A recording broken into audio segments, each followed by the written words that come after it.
So here's some advice when you want to ask for feedback. So here's some advice to when you ask for feedback. So here's some advice to when you ask.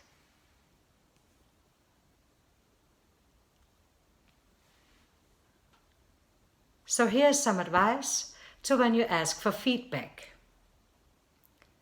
Listen. Listen to the feedback.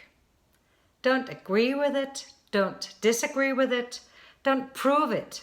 Don't disapprove it. Just listen. Stay open and curious. Don't get defensive. When somebody opens up and gives you feedback, nothing can shut that down faster than you not being gracious about receiving the feedback. The other person must feel okay. Remember, it can be a really hard task to give somebody else feedback because basically we don't want to hurt anybody. As for clarification or examples, the purpose is not to prove that they're not right. It's rather to help you to fully understand what it really means and what it looks like in everyday life.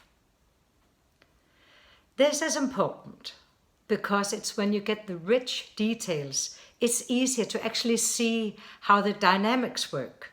Often you don't agree with something at first, but when you get all the details, it's easier to see how something can appear from the other perspective.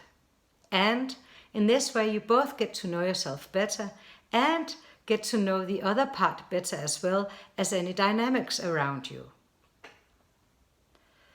Thank them for the feedback.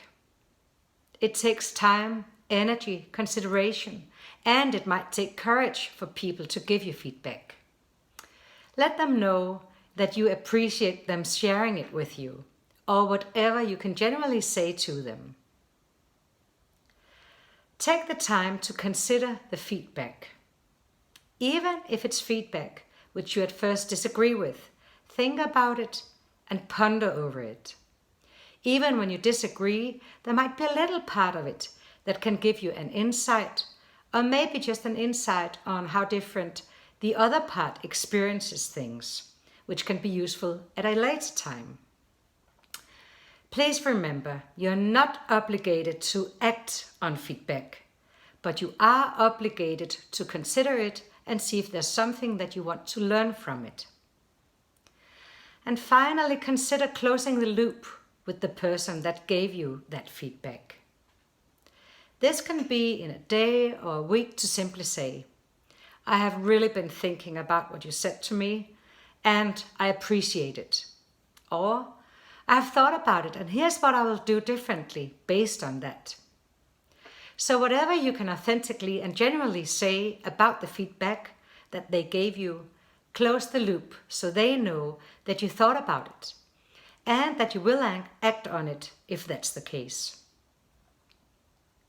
One last thing to consider. You can share your vision or goals and then ask, if I am or if we are to accomplish this, what is then the smallest thing I can do to make it happen?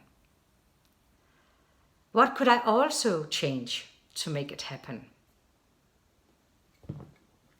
Please write your notes down in your book about how you will investigate and work with your blind spots and areas for improvement. Hit pause to work.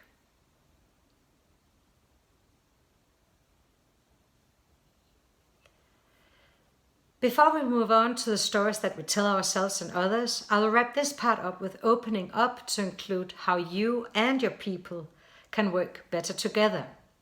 After spending a little time with looking at feedback from our brain's point of view, you might think differently about a good feedback culture. In my mind, a good feedback culture is where you and your employees are asking for feedback ongoingly. In this culture, it is also considered to be everybody's own responsibility to get good feedback. And in this culture, everybody knows and takes action on the fact that good feedback comes from people that are close enough to actually Give good feedback with examples and details. And that's not always the position that the leader holds. Often the feedback should come from other people we work closely with. So you might want to consider this as an important step in building a high-performance culture.